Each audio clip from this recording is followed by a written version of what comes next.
ఘనత ప్రభావములు మన ప్రభు అయిన యేసుక్రీస్తు వారికి చెల్లునుగాక. చేరువచ్చిన ప్రియ దేవుని బిడ్డలందరికీ నా హృదయపూర్వకమైన వందనాలు తెలియజేస్తూ ఉన్నాను. ఈ సాయంత్రకాల సమయంలో దేవుని యొక్క వాక్యాన్ని మనం ధ్యానించిపోతా ఉన్నాం. దేవుని మాట వింటే మనకి ఎంతటి ఆశీర్వాదమో ఈ సాయంత్రకాల సమయంలో మనం నేర్చుకోవాలి. ఎందుకంటే మనం ఎవరెవరు మాటలో వింటూ ఉంటాం. అంటే వినద్దని చెప్పట్లేదు, దేవుని మాటలు వింటే ఎలాంటి ఆశీర్వాదాన్ని మన జీవితాల్లో మన కుటుంబాల్లో చూస్తామో మనం నేర్చుకోవాలి ప్రియదేవుని బిడ్డలారా. ఎందుకంటే దేవుని మాటలో శక్తి దాగుంది. ఆయన మాట ద్వారా ఏమైంది? సమస్త సృష్టి కలిగింది. ఇది కలుగును గాక అంటే కలిగింది. మరి ఆయన మాటను మనం వినగలిగితే మన జీవితంలో ఆ మాటని ఆ ప్రకారం దేవుని యొక్క మాట ప్రకారం మనం చేయగలిగితే మన జీవితంలో ఆశీర్వాదాన్ని చూడగలమా లేదా? మనం ఏం చేస్తూ ఉంటాం? మనలో ఆశీర్వాదం పొందుకోలేకపోతున్నాం అంటే ఎక్కువ శాతం ఏంటి తెలుసా? దేవుని మాటను వినం. ఎవరి మాట వింటాం? ఎక్కువగా లోక అధికారి మాట వింటామే కానీ దేవుని మాటను మనం అస్సలు వినం అన్నమాట. చూడండి, పరిశుద్ధ గ్రంథములో దేవుని యొక్క మాటను విన్న వారి జీవితంలో ఎలాంటి ఆశీర్వాదాన్ని చూశాడో యేసు ప్రభు వారి మాట విన్న తర్వాత చూడండి, లూకా రాసిన సువార్త 5వ అధ్యాయము మొదటి నుంచి జన సమూహము దేవుని వాక్యము వినుచు ఆయన మీద పడుచుండగా ఆయన గెన్నేసరేతు సరస్సు తీరమున నిలిచి ఆ సరస్సు తీరమునున్న 2 దోణెలను చూచెను. జాలరులు వాటిలో నుండి దిగి తమ వలలు కడుగుచుండిరి. ఆయన ఆ దోణెలలో సీమోనుదైన ఒక దోణి ఎక్కి దరి నుండి కొంచెము త్రోయమని అతన్ని అడిగి కూర్చుండి దోణిలో నుండి జన సమూహములకు బోధించుచుండెను. ఆయన బోధించుట చాలించిన తర్వాత నీవు దోణెను లోతునకు నడిపించి చేపలు పట్టుటకు నీ వలలు వేయుడని సీమోనుతో చెప్పగా, సీమోను, ఏలినవాడా, రాత్రంతయు మేము ప్రయాసపడితిమి గాని మాకు ఏమీ దొరకలేదు. అయినను నీ మాట చొప్పున వలలు వేతమని ఆయనతో చెప్పాను. వారు అలాగూ చేసి విస్తారమైన చేపలు పట్టిరి. అందుచేత వారి వలలు పిగిలిపోవచ్చుండగా వారు వేరొక దోణిలో ఉన్న తమ పాలివారు వచ్చి తమకు సహాయము చేయవలెనని వారి సంజ్ఞలు చేసిరి. వారు వచ్చి 2 దోణెలు పిగులునట్లు నింపిరి. సీమోను పేతురు అది చూచి యేసు మోకాలు ఎదుట సాగిలపడి, ప్రభువా, నన్ను విడిచిపోము, నేను పాపాత్ముడనని చెప్పాను. చిన్న ప్రార్థన చేసుకొని వాక్యాన్ని మనం ధ్యానం చేద్దాం. దేవుడు మనతో మాట్లాడలాగున చిన్న ప్రార్థన చేద్దాం. మహాపరిశుద్ధుడా, మా ఘనమైన తండ్రి, కృపగలిగిన దేవ, సర్వశక్తిమంతుడా, నీ కృపగలిగిన నామానికి, దయగలిగిన నామానికి వందనాలు ప్రభా. ఈ సాయంత్రకాల సమయంలో నీ పాద సన్నిధిలో మేము మా కుటుంబాలు అందరము కలిసి నాయన నీ పాద సన్నిధిలో నాయన నిన్ను కొన్ని పాటల ద్వారా స్తుతించుటకు మీరు ఇచ్చిన యోగ్యతను బట్టి స్తోత్రాలు. ప్రభా, అంతకంటే అయ్యా ముఖ్యముగా నాయన నీ మాట వినాలని, నీ మాట ప్రకారం మేము జీవించాలని, బ్రతకాలని అయ్యా మేము ఆలోచన చేస్తూ నీ మాట కోసం నాయన మేము వేచి ఉండగా మీరు మాతో మాట్లాడండి ప్రభానికి స్తోత్రాలు. వాక్యం మీదయ్యింది. ఈ వాక్య భాగము ద్వారా నాయన మీరు మాతో మాట్లాడి మీరు మహిమ పొందమని అయ్యా అర్థమయ్యే రీతిలో అయ్యా మా అందరికీ బోధించండి. పరిశుద్ధాత్ముడా, మీరు మాయందు ఉండి తండ్రి నాయన వినగలిగిన చెవిని, గ్రహించగలిగిన మనస్సును నాయన మా అందరికీ దయచేసి నాయన నీ వాక్యపు వెలుగులో మా జీవితాన్ని మేము కడుక్కొని ముందుకు సాగుతూ ఆత్మీయంగా బ్రతుకుటకు జీవించుటకు నాయన అయ్యా మీరు కృప చూపించమని, కనికరించమని మా ప్రభు రక్షకుడైన యేసయ్య నామములో వేడుకొంచు ప్రార్థన చేస్తున్నాము తండ్రి, ఆమేన్. ప్రియమైన దేవుని బిడ్డలారా, చదివిన సందర్భాన్ని మనం ఒకసారి జాగ్రత్తగా ఆలోచన చేస్తే యేసు ప్రభు యొక్క మాట ఎంత శక్తివంతమైందో ఈరోజున ఆలోచన చేద్దాం ప్రియ దేవుని బిడ్డలారా. ఎందుకంటే దేవుని యొక్క వాక్కుకి అంత శక్తి ఉంది. మనం ఏం చేస్తామంటే ఏయో మాటలు వింటూ ఉంటాం, ఏయో ఎవరు చెప్పిన మాటలు మనం పాటిస్తూ ఉంటాం. కానీ దేవుని యొక్క లేఖన భాగములో దేవుడు చెప్పిన మాటలు, దేవుని చెప్పే వాక్యాన్ని మనం ఏం చేస్తున్నాం తెలుసా?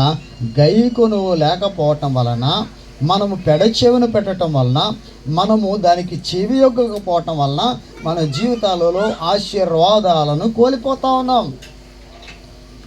ఆశీర్వాదాలు ఎందుకు కోల్పోతా ఉన్నాం? ఎందుకు మన జీవితంలో విజయాలు రావట్లేదు? అన్ని అపజయాలతో, శ్రమలలో, నిందలలో, రోగాలలో, ఇబ్బందులలో, కష్టాలలో మన కుటుంబాలు మనము మార్చుకోలేని స్థితిలో ఉంటున్నామంటే గల కారణం ఏంటో తెలుసా? ఏం చేయాలి? అక్కడ జన సమూహం అంతటికి ఏం చేశాడు? అక్కడ యేసు ప్రభువారు బోధ చేస్తూ ఉన్నాడు. ఎక్కడికి బోధ చేస్తూ ఆ యొక్క గెన్నెసరేతు సరస్సు తీరమున బోధిస్తూ ఉన్నాడంటే ఆయన నిలబడి సీమోను పేతురైన ధోనిని ఎక్కి ఆ ధోనిని ఏం చెప్పాడు? కొద్దిగా లోతుకి నడిపించడాయా అన్నాడు. ఎప్పుడైతే వారు లోతుకు నడిపించాడో అక్కడ జన సమూహం అంతటికి ఏం చేశాడు? వాక్యాన్ని బోధించాడు. బోధించిన మీదట అక్కడ ఏం చేశాడంటే సీమోను పేతురుతో అన్నాడు. వాళ్ళు ఏం చేస్తున్నారు? వలలో కడుక్కుంటా ఉన్నారంట. అంటే వలలు బాగు చేసుకుంటా ఉన్నారు. అంటే వలలు కడుక్కుంటా ఉన్నారంటే ఏంటి? వాళ్ళు ఏం చేస్తున్నారంట? కింద వచ్చినట్లు చూస్తే చదివిన మాటను మనం గమనిద్దాం. చూడండి, ఇక్కడ 5వ వచనం చూద్దాం. సీమోను రాత్రి అంతయు మేము ప్రయాసపడితిమి గాని అంటున్నాడు. ఇక్కడ ఈడేం చేస్తున్నారంటే వీళ్ళు రాత్రంతా ప్రయాసపడతా ఉన్నారంట చేపలు పడటానికి. వాళ్ళ ప్రయాస ఏమవుతా ఉంది? వాళ్ళ ప్రయాస వ్యర్థమైపోతూ ఉంది. వాళ్ళ ప్రయాస ఎట్లా ఉందంటే ఇక్కడ మనం గమనించినట్లయితే వాళ్ళు చేపలు పట్టుకోవటానికి వాళ్ళు పడుతూ ఉన్నారు. కానీ వాళ్ళు రాత్రంతా ఏమీ ఒక్క చేప కూడా పడలేదంట. అంటే వీళ్ళంతా ఏమని రాయబడింది? ఇక్కడ వీళ్ళు జాలరులు అని రాయబడింది. ఇప్పుడు జాలరులకి ఎక్కడ సముద్రంలో ఎక్కడ చేపలు ఉంటాయో, ఎక్కడ పడతాయో వాళ్ళకి తెలుసా తెలీదా? తెలిసినప్పటికీ దేవుని యొక్క మాట సెలవు లేకుండా, దేవుని చిత్తము లేకుండా, దేవుని యొక్క కృప లేకుండా ఒక్కడు కూడా మన కుటుంబాలలో, మన జీవితాల్లో ఏది జరగదు. ఒక్క అడుగు కూడా ముందుకు పడదు. మనం అనుకుంటున్నాం, ఏమనుకుంటున్నాం తెలుసా? మేము చాలా మాకు అన్నీ కావాల్సినవన్నీ ఉన్నాయి అనుకుంటున్నాము. మనకు కావాల్సినంత మాకు జ్ఞానం ఉంది, మాకు డబ్బు ఉంది, మాకు కావాల్సిన అన్నీ ఉన్నాయి అనుకుంటున్నాం. కానీ ఏమి ఉన్నా దేవుని యొక్క వాక్యము, దేవుని యొక్క చిత్తము, దేవుని యొక్క మాట ప్రకారం మనం జీవించకపోతే ఏదైనా సరే మన జీవితంలో జరగదు అని ఆలోచన చేయాలి. ఇక్కడ అంటున్నాడు పేతురు, ఏమన్నాడు? రాత్రంతా ప్రయాసపడిపోయాం మేము, కానీ ఒక్క చేప కూడా పడలేదయ్యా. ఒక్క చేప కూడా మేము చూడలేదు అని రాస్తూ కింద వచ్చిన వాళ్ళు విశ్వాసముతో దేవుని యొక్క మాటను విన్నాడు కాబట్టి, దేవుని యొక్క మాటను నమ్మాడు కాబట్టి, దేవుని యొక్క మాట పైన నమ్మకం ఉంచిన పేతురు జీవితంలో ఇక్కడ మనము ఈ మాటను మనం చాలా జాగ్రత్తగా పట్టుకోవాలి. మనం అనేకమైన ప్రయాసలు పడి ఉండొచ్చు, అనేకమైన ప్రయాసలు గుండా, అనేకమైన కష్టాలు, అనేకమైన ఇబ్బందులు గుండా ఎన్నో ప్రయాసలు, ప్రయాసలు మనం వెచ్చించుండొచ్చు. మనం మన జీవితంలో ఉన్నతమైన స్థానం రావడానికి, ఉన్నతంగా ఎదగడానికి, ఉన్నతంగా జీవించడానికి మనం ఎంతో కష్టపడి ఉంటాం. ఎంత నువ్వు కష్టపడినా కానీ ఏమవుతుంది అక్కడ? పేతురు అన్నాడు ఏమని, రాత్రంతా కష్టపడ్డాం కానీ మాకు ఏం దొరకలేదు అని రాస్తూ ఒక విశ్వాసము కలిగిన మాటను పలుకుతూ ఉన్నాడు. ప్రియ దేవుని బిడ్డలారా, మనం కూడా పలకాలి. దేవుని యొక్క మాటను వింటే, దేవుని యొక్క మాట ప్రకారం మనం చేస్తే, దేవుని యొక్క వాక్యం ప్రకారం మన జీవితాన్ని, మన కుటుంబాన్ని కట్టుకోగలిగితే ఎంతటి ఆశీర్వాదమో ఇక్కడ దేవుని యొక్క వాక్యంలో సెలవిస్తా ఉన్నాడు. చూడండి, ఇక్కడ అయినను ఏమన్నాడు? ఇక్కడ అయినను అంటే వారి జీవితంలో ఏం రాలేదు. రాత్రంతా ప్రయాసపడ్డారు, రాత్రంతా వలలు వేశారు, రాత్రంతా వాళ్ళు చేపలు పట్టడానికి ప్రయత్నం చేశారు కానీ ఒక్కటి కూడా పడలేదంట. ఇక్కడ ఏమన్నాడు అంటే దాని మాటలో అర్థం ఏంటి? అయినను ఏమన్నాడు? నీ మాట చొప్పున వలలు వేతునని ఆయనతో చెప్పాను. ఆయన మాట ప్రకారము ఏం చేశాడంట? పని చేయటానికి, ఆ చేపలు పట్టడానికి ప్రయత్నం చేస్తూ ఉన్నాడు. ఆయన అనొచ్చు ఏమని, రాత్రంతా మేము ప్రయాసపడ్డాం, ఒక్క చేప పిల్ల కూడా పడలేదు, ఒక్క చేప పిల్ల కూడా మేము చూడలేదు అని ఏమనొచ్చు? ప్రభుకి ఆ సమాధానం ఇవ్వచ్చండి, వ్యతిరేకంగా ఇవ్వచ్చు. అయ్యా మేము చాలా కష్టపడ్డాం కానీ మాకేం పడలేదు అన్నాడు. కానీ ఇక్కడ చూడండి ప్రియ దేవుని బిడ్డలారా, అయినను, ఈ మాటను మనం చాలా జాగ్రత్తగా గమనించాలి. అయినను నీ మాట చొప్పున ఏం చేస్తున్నాడంట? వలలు వేతునని. అంటే ఈ మాటలో ఏముంది? ఆయన మాటలో ఏముందని గ్రహించాడు. ఆ మాటలలో ప్రభావం ఉంది, ఆ మాటలలో శక్తి దాగుంది, ఆ మాట ద్వారా సమస్త కార్యాలు జరుగుతాయి, ఆ కార్యాలని మేము చూడగలం, ఆ కార్యాలను దేవుడు చేయగలడు, యేసు ప్రభు ద్వారానే ఘనమైన కార్యాలు నేను చూడగలనని సీమోను పేతురు నమ్మాడు. కాబట్టి ప్రియ దేవుని బిడ్డలారా, ఆ మాటని నమ్మితేనే మన కుటుంబంలో ఏ కార్యమే జరిగింది. ఇప్పుడు మనందరికీ బైబిల్ గ్రంథం ఉంది కదా, దేవుని యొక్క మాటలు తెలుసు కదా, చిన్నప్పటి నుంచి వింటా ఉన్నాం ఈ మాటలు. అంటే చిన్నప్పటి నుంచి మనం చూస్తూనే ఉన్నాం, ఈ వాక్యాన్ని చూస్తూనే ఉన్నాం. కానీ ఈ వాక్యాన్ని ఏం చేస్తున్నాం? ఈ వాక్యానుసారంగా, వాక్య ప్రకారం మనం ఏం చేయట్లేదు, మన ప్రయత్నాల్ని సాగించట్లేదు. మనం దీవించబడలేకపోతున్నామంటే, మనం ఆశీర్వాదంలో వెనకబడిపోయామంటే, మన కుటుంబాలు బాగు చేసుకోవటంలో మనము దూరంగా ఉన్నామంటే గల కారణం ఏంటి తెలుసా? ఈ వాక్యం మనం చదువుతున్నాము కానీ, ఈ మాటని మనం వింటున్నాము కానీ, ఈ మాటలు పలుకుతున్నాము కానీ దాని ప్రకారం మనం చెయ్యలేకపోతా ఉన్నాం. పేతురు ఏం చేశాడు? అయినను నీ మాట చొప్పున నేను వల వేస్తానని నమ్మకముతో ఎప్పుడైతే వల వేశాడో అక్కడ కార్యము జరిగింది. ఈ రోజున మన జీవితంలో కూడా అలాంటి కార్యాలు జరగాలంటే ఏం చేయాలి? ఇక్కడ దేవుని మాటని నమ్మాలి. అంటే నమ్మకం ఉంచాలి, విశ్వాసం ఉంచాలి. ఇప్పుడు ఏదో ఊరికనే ఏదో మనం నమ్మకం లేకుండా ఎన్ని ప్రయత్నాలు చేసినా ఆ కార్యాలు మనము చూడలేము. ఎందుకంటే ఏ అవసరమైనా సరే, ఇప్పుడు మన కుటుంబంలో ఏ అవసరమైనా సరే, ఆ అవసరత అనేది మన జీవితంలో జరగాలంటే, ఉదాహరణకి మీ భర్త మారు మనసు పొందాలనుకోండి, ఏం చేయాలి? ఏమంటారు? ఒక పాస్టర్ గారి దగ్గరికి వచ్చి ఒక ప్రార్థన చేసుకుందంట. అయ్యా నా భర్త మారాలి, నా భర్త బాగుండాలని ప్రార్థన చేయించుకుందంట. ప్రార్థన చేయించుకున్న తర్వాత ఏం చేసింది? ప్రార్థన చేసుకున్న తర్వాత వాడు ఎక్కువ తాగుతూ ఉన్నాడంట, ఇంకా ఎక్కువగా గొడవలు చేస్తున్నాడంట. ఏమనింది? పాస్టర్ గారు మీరు ప్రార్థన చేశారు కానీ నాకు తెలుసు, వీడికి ముందే తెలుసు, వీడు నాకు మారడని నాకు ముందే తెలుసు అంది. అంటే ఆమె ఏముంది? ఆమెలో ఏం లేదు, అపనమ్మకం ఉంది. అంటే ఏంటి? ముందే చెబుతుంది. ఏమని? వాడు మారడయ్యా, మీరు ప్రార్థన చేసినా మారడని నాకు తెలుసు అనింది. అట్టడప్పుడు ప్రార్థన చేయించుకోవడం ఎందుకు? ఒకసారి ఆలోచించండి ప్రియ దేవుని బిడ్డలారా. నమ్మితే, నమ్మగలిగితే, విశ్వాసం ఉంచగలిగితేనే ఏ కార్యమైనా దేవుడు చేయగలడు. ఇక్కడ పేతురు ఏమన్నాడు? రాత్రంతా మేము ప్రయాసపడ్డాం, రాత్రంతా వలలు వేసాం, కానీ నైనా నీ మాట చొప్పున మేము వలలు వేస్తాం అన్నాడు. అంతే. ఏమన్నాడు? ఏం జరిగిందో చూడండి. అక్కడ ఏం చేశాడంట? వారు అలాగు వేసి ఏం చేశారంట? ఏం పండి అంట? అంటే విస్తారమైన చేపలు పట్టిరి అని రాయబడింది. అంటే చూడండి, ఇక్కడ ఒకసారి ఆలోచన చేయండి ప్రియ దేవుని బిడ్డలారా.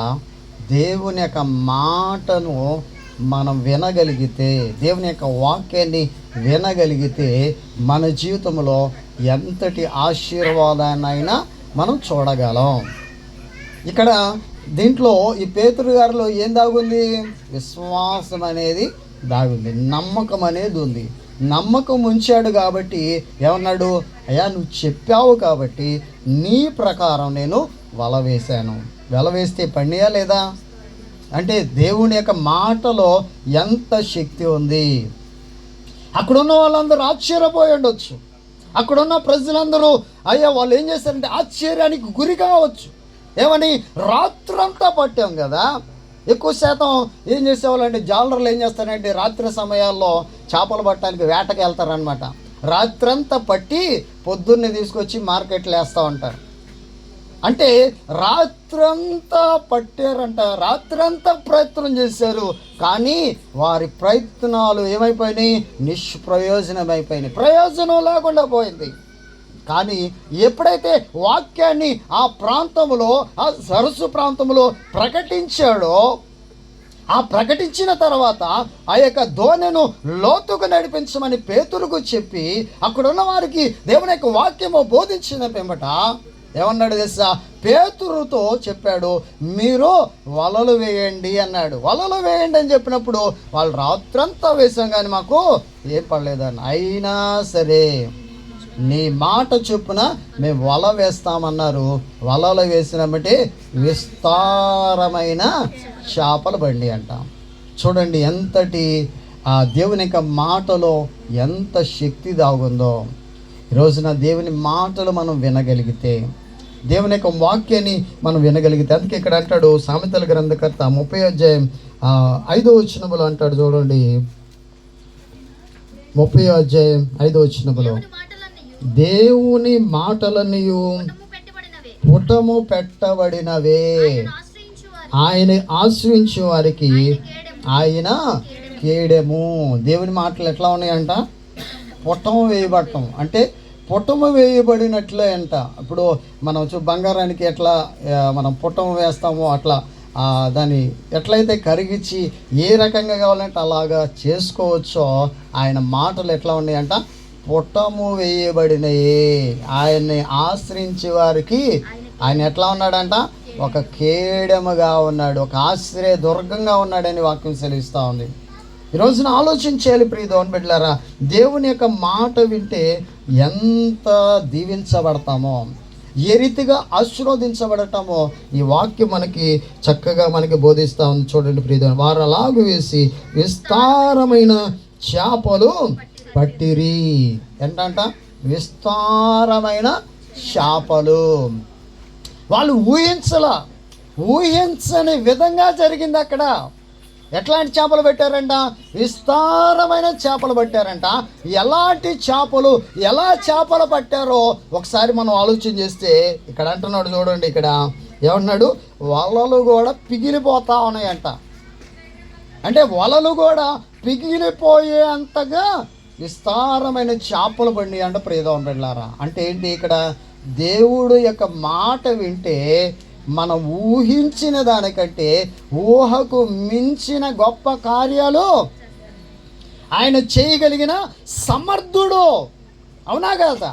అంటే వీళ్ళు ఊహించిన ఒక్క చేప కూడా పట్టని వాళ్ళు, ఒక్క చేప కూడా చూడని వాళ్ళు, ఏం జరిగింది అక్కడ, విస్తారమైన చేపలు చూడటమే కాకుండా ఏం జరిగింది, వాళ్ళ వలలో పిగిలిపోతా ఉన్నాయంట. అంటే పిగిలిపోయేంత విస్తారమైన ఆశీర్వాదము ఇవ్వగలిగిన సమర్థుడు మన ప్రభు అయిన యేసు.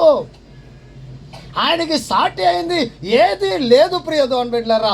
నువ్వు కేవలం ఆయన మాట వినగలిగితే, ఆయన మాట ప్రకారము చేయగలిగితే, ఆయన వాక్య ప్రకారము నువ్వు జీవించగలిగితే నీ జీవితంలో ఎలాంటి ఆశీర్వాదం ఉందో ఇక్కడ రాస్తున్నాడు. ఇక్కడ పేతురు గారు ఈ యొక్క వాక్యం ద్వారా మనకి నేర్పిస్తా ఉన్నాడు. అయినా సరే నీ మాట ప్రకారం నేను వల వేస్తానన్నాడు.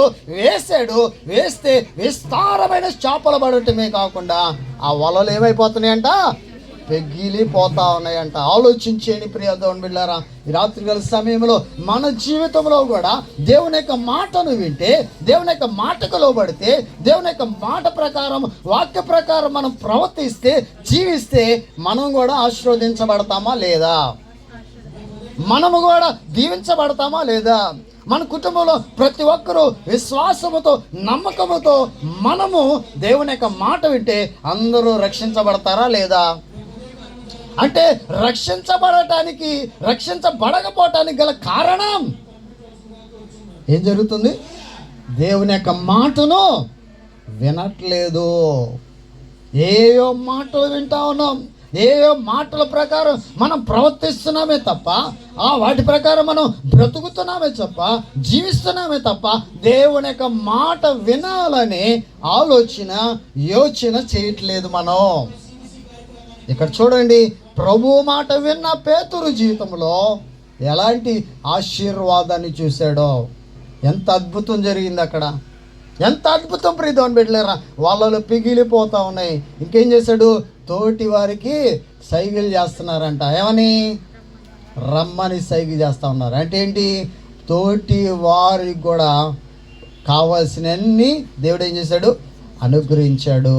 అంటే మనము ఆశీర్వదించబడటమే కాదు, అంటే మనతో పాటు మన మన కుటుంబీకులు అందరూ ఆశీర్వదించబడేటట్టు మనం ఈ యొక్క వాక్యం ద్వారా చూడగలం. అంటే ఏంటి, ఇక్కడ నుంచి అంటే మనం ఎలా ఉండాలంటే విస్తరించబడాలి. అంటే ఇక్కడికి వచ్చిన ఇక్కడ మనం వింటున్న మనం దేవుని యొక్క వాక్యాన్ని ఏం చేయాలి, విశ్వసించి నమ్మితే ఏమవుతాయి, మన ఒక నమ్మకం ద్వారా దేవుని యొక్క వాక్యాన్ని విశ్వసించడం ద్వారా ఏం జరుగుతుందంట, కార్యాలు జరుగుతాయి. ఇప్పుడు మనమే కాదు, ఇక్కడ చుట్టుపక్కల ప్రాంతం, మన గ్రామం, మన పట్టణం ఏవైతే తెలుసా, ఆశీర్వదించబడుతుంది. అంతే ప్రియ దేవుని బిడ్డలారా, ఇక్కడ అదే రాస్తున్నాడు. ఇక్కడ ఏం జరిగింది, అక్కడ కేవలం ఒక మాట వినబట్టి. అందుకే ఆ పేతురు రాస్తూ ఎవరి మాట వింటే శ్రేష్టమో ఇక్కడ రాస్తా ఉన్నాడు. చూడండి, అపోస్తుల కార్యము 4వ అధ్యాయము 19వ వచనాన్ని మనం చూస్తే ఇక్కడ అంటున్నాడు, అందుకు పేతురును యోహానును వారిని చూచి, దేవుని మాట వినుట కంటే నీ మాట వినుట దేవుని దృష్టికి న్యాయమా, మీరే చెప్పండి. ఇక్కడ ఏంటంటే, ఇక్కడ ఈ మాట మనం చూస్తే సహజంగా ఏం చేస్తూ ఉంటారు, మనకి సలహాలు ఇచ్చేవాళ్ళు, మనకి చెప్పేవాళ్ళు చాలామంది ఉంటారు. అంటే ఇక్కడ అంటున్నాడు, ఇప్పుడు దేవుని మాట ఏమో పేతురు యోహాను ప్రకటిస్తూ ఉన్నాడు. ప్రకటిస్తూ ఉంటే అలా కాదు, మీరేం చేయాలంటే మా మాట వినండి అంటున్నాడు. దేవుని చెప్పిన మాటని మనం పక్కన పెడతాం, ఏం చేస్తాం తెలుసా, మన పక్కోళ్ళు ఇచ్చే సలహాని చాలా జాగ్రత్తగా తీసుకుంటూ ఉంటాం. దేవుని చిత్తం ఏమైందో, దేవుని యొక్క మాట ఏమి చెబుతుందో, దేవుని యొక్క వాక్యం ఏం బోధిస్తుందో అవన్నీ పక్కన పెడతా ఉంటాం. అందుకే ఇక్కడ అన్నాడు, ఏమన్నాడు తెలుసా, అందుకు పేతురు యోహాను వారిని చూచి, దేవుని మాట వినుట కంటే మీ మాట వినుట దేవుని దృష్టికి న్యాయమా మీరే చెప్పండి అంటున్నాడు. ఇక్కడ ఎవరి మాట వినాలంట? ఇక్కడ ఎవరి మాట వినాలంటుంది ఈ వాక్యం? దేవుని మాట వింటే ఏమైంది? విస్తారమైన ఆశీర్వాదం, దీవెనలు, రక్షణ అంటే మన జీవితంలో కలుగుతాయి అంటున్నాడు. ఇక్కడ అన్నాడు చూడండి.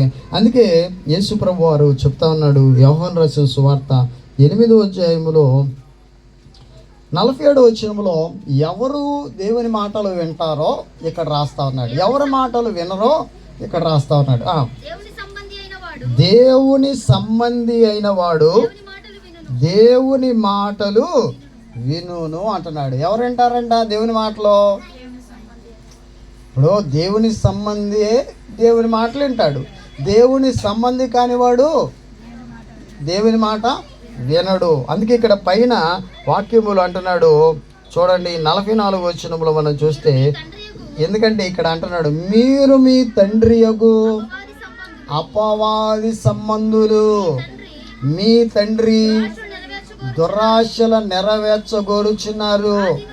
ఆది నుండి వాడు నరహంతకుడు, సత్యమందు నిలిచిన వాడు కాడు, వాని యందు సత్యమే లేదు.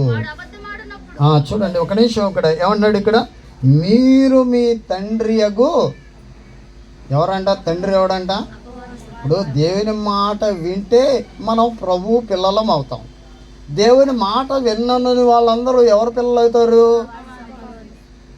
అంతేగా వాక్యం చెప్తుంది. నేనైనా సరే, మీరైనా సరే, ఎవరైనా సరే దేవుని మాటలు వింటే, ఇక్కడ అదే అంటున్నాడు, దేవుని సంబంధమైన వాడు దేవుని మాటలు వింటాడు. ఆయనకి సంబంధం ఉన్నవాడే మాటలు వింటాడు. మరి ఆయనకి సంబంధం లేనివాడు ఆయన మాటలు వినడానేగా. మరి ఈ సమయంలో ఒకసారి ఆలోచన చేయాలి. దేవుని సంబంధులమైతేనే పేతురులాగా దేవుని మాట విని ఏం చేశాడు? అక్కడ ఆ విశ్వాసముతో దేవుని మాటను గైకొని ఏం చేశాడు? చేపలు వలను వేసినప్పుడు విస్తారమైన చేపలు పిగిలిపోయేంత, ఇతరులకి పంచేంతగా ఆశీర్వాదాన్ని చూడగలిగాడు. అంటే దీన్ని బట్టి మనం నేర్చుకోవాల్సింది ఏంటో తెలుసా? దేవుని మాట వినాలి. ఎవరు వింటారు? మరి ఇప్పుడు పేతురు దేవుని సంబంధియా లోక సంబంధియా? దేవుని సంబంధి కాబట్టి విన్నాడు, కాబట్టి ఆశీర్వాదాన్ని చూడగలిగాడు. మరి మనం కూడా వింటే, మనం కూడా దేవుని వాక్యాన్ని గైకుంటే, దేవుని యొక్క వాక్య ప్రకారం చేస్తే మనకు కూడా దీన్ని బట్టి కార్యాలు, ఆశీర్వాదాలు, దీవెనలు మన కోరుకున్నది జరుగుతుందా జరగదా? మరి జరగట్లేదంటే ఏంటి కారణం? ఇక్కడ అంటున్నాడు, ఇక్కడ ఏమన్నాడు? మీరు మీ తండ్రి యగు అపవాది సంబంధులు అంటున్నాడు. ఇక్కడ అపవాది సంబంధి ఏం చేస్తూ ఉంటాడు? దేవుని మాట అంటే ఇష్టం ఉండదు. అవునా కదా? ప్రార్థన చేసుకోండి అమ్మా, బైబిల్ చదవండి అమ్మా, పాటలు నేర్చుకోండి అమ్మా అంటే వద్దు.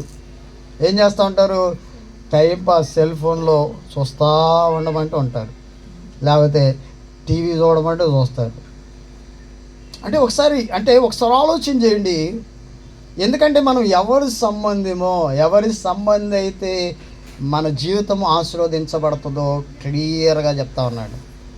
మనం ఆశీర్వాదానికి దూరం అయిపోతున్నామంటే, రక్షణకి దూరం అయిపోతున్నామంటే, మన కుటుంబాల్లో మేలులు చూడలేకపోతున్నామంటే, మన కుటుంబాల్లో ఆ శ్రమల నుండి బయటపడలేకపోతున్నామంటే, ఇబ్బందుల నుంచి కష్టాల నుండి బయటపడలేకపోతున్నామంటే, ఎవరి సంబంధం అయితే బయటపడేస్తాడో, ఎవరి సంబంధి అయితే దేవుడు ఆశీర్వదిస్తాడో, ఎవరి సంబంధి అయితే రక్షణ ఇస్తాడో, ఎవరి సంబంధి అయితే మారు మనసు ఇస్తాడో ఒక్కసారి ఆలోచన చేయండి. అంటే ఈ తప్పంతా ఎవరిది? మనం ఏం చేస్తాం? ఉన్న ఫలంగా ఏం చేస్తామో తెలుసా? అయ్యా నన్ను ఆశీర్వదించయ్యా అని అడుగుతావా లేదా? ఏమంటుంది? కోరిక ఉంటుంది. కోరికలేమో ఎక్కువే ఉంటాయి. ఎలాంటి కోరికలు ఉంటాయి? అందరికంటే బాగుండాలని కోరిక ఉంటుంది. ఆ కోరికలు తీర్చుకోవాలంటే, ఆ కోరిక నెరవేర్చబడాలంటే ప్రభువును అడుగుతున్న నీవు, ప్రభువుకి ప్రార్థన చేస్తున్న నీవు ప్రభు యొక్క వాక్యాన్ని, మాటను వింటున్నావా? వింటున్నామా అసలు? ఇప్పుడు అంతే కదా, ఇప్పుడు మన అందరము ఉన్నతంగా ఉండాలనే కదా, అవునా కదా? ఉన్నతంగా ఉండాలనే కదా మనం ప్రయత్నం చేసేది. మన కుటుంబాలు బాగుండాలి, మనందరం బాగుండాలి, మనకు కావాల్సిందంతా దేవుడు ఇవ్వాలనే కదా. మరి అన్నీ ఇవ్వాలి, అనుగ్రహించాలంటే మాట విన్న పేతురు మాట విన్నాడు కాబట్టి, అయినా నీ మాట చొప్పున నేను వల వేస్తానన్నాడు. వేశాడు కాబట్టి అక్కడ ఫలాన్ని చూడగలిగాడు, అక్కడ ఆశీర్వాదాన్ని చూడగలిగాడు. విస్తారం దేవుని యొక్క మాటలు ఎప్పుడైతే ఇంకా బలపడి ఉంటుందా లేదా ఆయన విశ్వాసం? అంటే మాట విన్నాడు, విన్న ప్రకారం చేశాడు, కళ్ళారా చూశాడు ఆ కార్యాన్ని. చూసిన దాంట్లో అంటే ఎంత నమ్మకంతో ఉండి ఉంటాడు, దేవునిపైన ఆధారపడి ఉంటాడు. ఉన్నాడా లేదా? అపోస్తల కార్యంలో మనం చూస్తే ఆయన ఎప్పుడైతే ఆయన సువార్తని ప్రకటిస్తున్నప్పుడు ఏం చేశాడు తెలుసా?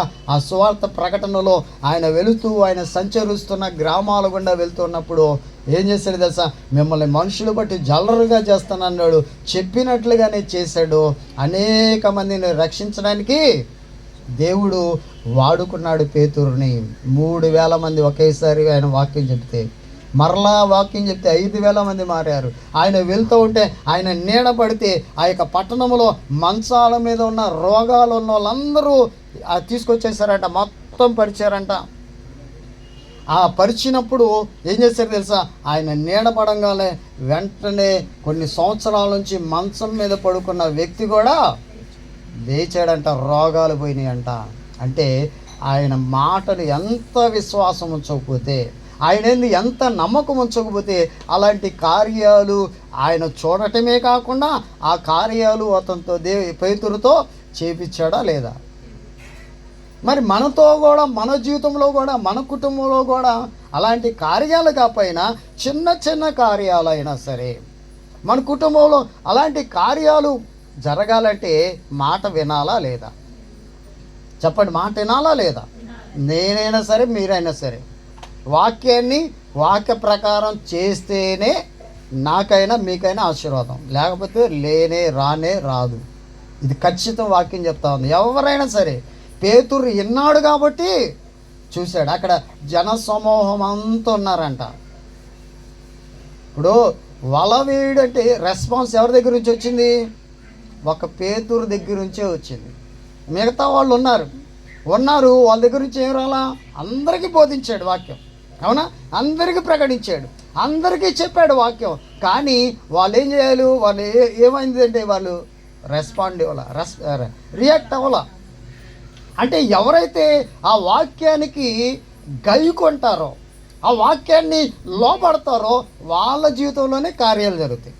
దాని అర్థం అదే కదా, అంతే కదా. ఇప్పుడు మీరందరూ వచ్చారు, ఏదో కాసేపు కూర్చొని వెళ్దాం లేదా అని అనుకుంటే కాదు. ఎవరైతే వాక్యాన్ని నింపుకుంటారో, వాక్య ప్రకారము చేద్దాం, ఇక్కడ నుంచి చేద్దాం అనుకుంటారో వాళ్ళ జీవితంలో మన ప్రభు అయిన యేసు కార్యములు నిత్యముగా జరిగించునుగాక. జరిగిస్తాడు ప్రియ దేవుని బిడ్డలారా. అంటే జన సమూహం అంతటికి ప్రకటించాడు, కానీ ఒక్క వ్యక్తి మాత్రమే అన్నాడు, అయ్యా నీ మాట ప్రకారం నేను చేస్తాను ప్రభువా, నీ మాట ప్రకారం నేను గైకొంటాను ప్రభువా, నీ మాటకు నేను లోబడతాను ప్రభువా, నీ మాట ప్రకారం నేను జీవిస్తాను ప్రభువా, వేస్తాను, వల వేస్తాను అన్నాడు. వేశాడు, వేసి చూపించాడు. విస్తారమైన చేపలు పిగిలిపోయేంత, ఇతరులకి పంచేంతగా పడిని ప్రియదేవుని బిడ్డలారా. ఈ రోజున అలాంటి దీవెన, అలాంటి ఆశీర్వాదం, అలాంటి మహిమ కలిగిన కార్యము మన కుటుంబాల్లో, మన జీవితాల్లో జరగాలంటే ఈ రాత్రికాల సమయంలో ఏం చేయాలంట? మనం చేయాల్సింది ఏం లేదు, అవునా? ఏం చేయాల్సింది లేదు. అందుకే ఇక్కడ వాక్యం సెలవిస్తూ ఉంది కదా. అంటే ఇప్పుడు చూడండి, రకరకాలు మనం చూస్తూ ఉంటాం, ఎంత ప్రయాసపడుతూ ఉంటారో. ఈ లోక సంబంధమైన దేవతలను, దేవుళ్ళని కలిగిన వాళ్ళు ఎంతెంతో ప్రయాసపడుతూ ఉంటారు. ఏం చేస్తూ ఉంటారు? ఆ కొండలు ఎక్కుతూ ఉంటారు, గుట్టలు ఎక్కుతూ ఉంటారు, తలపైన బరువు మోస్తూ ఉంటారు. కానీ మన దేవుడు ఏమైనా బరువు తీసుకురండి అన్నాడా? ఏమైనా తీసుకురండి, గట్టిగా తీసుకురండి అన్నాడా? ఏమంటలా. ఏమన్నాడు? ఒక మాట వినండి చాలు, ఒక మాట వినండి చాలు అంటున్నాడు. విన్న పేతురు జీవితంలో దేవుడు కార్యం చేసిన దేవుడు మన జీవితంలో కూడా కార్యం చేయడా? ఒకసారి ఆలోచించేద్దాం ప్రియదేవుని బిడ్డలారా, ఒకసారి ఆలోచించేద్దాం. తలలో ఉంచండి, ప్రార్థన చేద్దాం. తలలో ఉంచండి, ప్రార్థన చేద్దాం. ప్రార్థన చేద్దాం. ప్రభువా, ఇక నుంచైనా నీ మాట వింటాను ప్రభువా, నీ మాటకి లోబడతాను ప్రభువా. అయ్యా, నీ మాట వినని వారి జీవితం అయ్యా నాయన, ఒక్క పేతురు మాత్రమే నీ మాటకి గైకున్నాడు, లోబడ్డాడు. అయ్యా, అయినను నీ మాట చొప్పున నేను వల వేస్తానన్నాడు. వేసిన అతని జీవితంలో ఆశీర్వాదం చూడగలిగాడు. వల పిగిలిపోయేంతగా విస్తారమైన చేపలు బండి ఇతరులకి సైగలు చేసి పంచేంత విధంగా దీవెనకరంగా ఆశీర్వాదకరంగా చేయబడ్డాడు పేతురు. ఈ రోజున పేతురును మన ముందు ఉంచాడు పరిశుద్ధాత్మ దేవుడు. నువ్వు మాట వినగలిగితే, ఆయన మాట ప్రకారం నువ్వు చేయగలిగితే, ఆయన మాట ప్రకారం నువ్వు జీవించగలిగితే, నా జీవితంలో నీ జీవితంలో కార్యములు జరగవా? ఆయన ఎంత నమ్మదగిన వాడో, ఎంత పరిశుద్ధుడో మనం ఇంకా గుర్తెరగకపోతే, ఇంకా ఆయన శక్తిని గ్రహించకపోతే, ఆయనలో ఉన్న ప్రభావాన్ని, ఆయనలో ఉన్న మహిమను గుర్తించకపోతే ఎలాగా? మనల్ని దీవించాలనే, మనల్ని ఆశీర్వదించాలనే ప్రభు ఆయన మాట వినమంటున్నాడు. నువ్వు వింటే చాలు. నువ్వు వినగలిగితే పేతురు జీవితంలో చూసిన ఆశీర్వాదం ఈ సాయంత్రకాల సమయంలో దేవుడు నీ జీవితంలో కూడా, మన జీవితంలో కూడా, మన కుటుంబాల్లో కూడా యేసు ప్రభు కార్యము చేయునుగాక. నమ్ముదాం ప్రియదేవుని బిడ్డలారా, నమ్ముదాం, విశ్వాసం ఉంచుదాం. దేవుడు గొప్ప కార్యాలు మన కుటుంబాల్లో చూద్దాం. నువ్వు చూడాలనుకుంటే ఈ రాత్రికాల సభలో ప్రతి మాటను నమ్ముదాం, ప్రతి మాటను గాయకుందాం. ఆ రీతిగా మన జీవితాన్ని కొనసాగించుకుందాం. ప్రయత్నిద్దాం ప్రియదేవుని బిడ్డలారా, ప్రార్థన చేద్దాం. ప్రార్థించండి హృదయపూర్వకంగా. ప్రభువా, యా కనికరించిన ఆయన ప్రార్థన చేద్దాం. పరిశుద్ధుడా, ప్రేమ గల తండ్రి, దయగల ప్రభువా, మీ ఘనమైన శ్రేష్టమైన పరిశుద్ధ నామానికి వందనాలు, స్తోత్రాలు చెల్లిస్తున్నాం నాయన. గడిచిన ప్రభుదినం నుండి ఈ ప్రభుదినం వరకు మీరు ఎక్కల నీళ్ళలో భద్రపరిచి ఈ పరిశుద్ధ పునరుద్ధాన ప్రభుదినంలో ఈ రాత్రి వెళ్ళనైనా మీ పాదాలు చెంత గడపడానికి మీరు ఇచ్చిన ధన్యతకై స్తోత్రాలు చెల్లిస్తున్నాం. మహోన్నతుడా, మహాగండా మీకు స్తోత్రాలు, అద్భుతకరుడా, ఆశ్చర్యగడా మీకు స్తోత్రాలు. నిన్న నేడు నిరంతరము ఏకరీతిగా ఉన్నదేవో మీకు స్తోత్రాలయ్యా. ఏ యోగ్యత లేని మమ్మల్ని ప్రేమించి ఈ శ్రేష్టమైన సమయంలో మీ పాదాల చెంత గడిపే కృపనిచ్చినందుకై స్తోత్రాలు చెల్లిస్తున్నాం అయ్యా. ఎక్కడ ఇద్దరు ముగ్గురు కూడి నా నామం స్తుతిస్తారో వారి మధ్యలో నేను ఉంటానని సెలవిచ్చిందేవో మీకు వందనాలు. మా మధ్యలో మీరున్నందుకై కృతజ్ఞతాస్తుతులు, స్తోత్రాలు చెల్లిస్తున్నాం. నేను పాటల ద్వారా మీరు మహిమ పొందినందుకు స్తోత్రాలయ్యా. మీ దాసుని నిలబెట్టి మాతో మాట్లాడినందుకై స్తోత్రాలు చెల్లిస్తున్నాం. నాయన, మీ మాట వింటే అయినా మేము ఎన్ని ఆశీర్వాదాలు పొందుకోగలమో ఆయన పేతును మా ముందు ఉంచినందుకు స్తోత్రాలు చెల్లిస్తున్నాం. మీ వాక్యం ప్రభువా ఆయన మా హృదయంలో భద్రం చేసుకొని మీ వాక్యానుసారంగా జీవించే భాగ్యం దయచేయండి. విత్తబడిన వాక్యం ప్రభువా నీరు కట్టి ఫలింప చేయమని అడుగుతున్నాం. నేను గడిచిన వారమంతట్లో మాకు చేసిన ప్రతి విధమైన మేలుని బట్టి, ఉపకారాలను బట్టి, అద్భుత కార్యాలు, ఆశ్చర్య కార్యాలను బట్టి కృతజ్ఞతాస్తుతులు, స్తోత్రాలు చెల్లిస్తున్నాం. నాయన, ఈ ఎండలు అధికంగా ఉన్నాయి, దయతో కనికరించండి, కృప చూపించండి. బిడ్డలందరినీ మీరు ఎక్కల నీళ్ళలో భద్రపరచండి. చేరవచ్చిన ప్రతి ఒక్క బిడ్డను పేరు వరుసను దీవించండి, ఆశీర్వదించండి. నాయన, రాక వెనుకబడిన బిడ్డలను ఏ పని బాటలో ఉన్నారో కనికరించండి, కృప చూపించండి. మీరు ఎక్కల నీళ్ళలో భద్రపరచమని మరొక ప్రభుదినంలో మాతో చేరి మిమ్మల్ని స్తుతించే భాగ్యం దయచేయమని ఈ రాత్రి వేళ మీరు మాకు ఇచ్చిన గొప్ప ధన్యతకి వందనాలు, కృతజ్ఞతాస్తుతులు, స్తోత్రాలు చెల్లిస్తున్నాం. ఈ సమయంలో మా గృహాలకు వెళ్తూ ఉండగా దీవించి ఆశీర్వదించి క్షేమం ఇచ్చి పంపించండి. మరొక పరిశుద్ధ పునరుత్థాన ప్రభుదినంలో ఈ రీతిగా మేమంతా చేరి మిమ్మల్ని స్తుతించి మహింపరిచే వరకు మీ కృప కాపుదల మాతో ఉంచి మమ్మల్ని నడిపించమని మా ప్రభువును మా రక్షకుడైన నజరేయుడైన యేసుక్రీస్తు పరిశుద్ధ నామంలో కృతజ్ఞతాస్తుతులు చెల్లించి ప్రార్థిస్తున్నాం తండ్రి, ఆమేన్. పరలోకమందున్న మా తండ్రి, నీ నామము పరిశుద్ధపరచబడునుగాక, నీ రాజ్యం వచ్చునుగాక, నీ చిత్తం పరలోక భూమి మీద నెరవేరునుగాక. మాకు కావాల్సినది నా నుండి మాకు దయచేయండి. అరుణ సూక్షించి ప్రకారం వీక్షించు మమ్మల్ని శోధనలేక కీడిచి తప్పచ్చు. ఎందుకనగా రాజ్యం బలము శక్తి మహిమ నిరంతరం నావు తండ్రి. ఆమేన్. మన పరమ తండ్రి అయిన దేవుని ప్రేమ, కుమారుడైన యేసుక్రీస్తు యొక్క కృప, పరిశుద్ధాత్మ యొక్క అన్యోన్య సహవాసం నిత్యం ఎల్లప్పుడూ మనకును మన కుటుంబానికి ఎల్లప్పుడూ దేవుడి తోడుగా ఉండి నడిపించును గాక. ఆమేన్.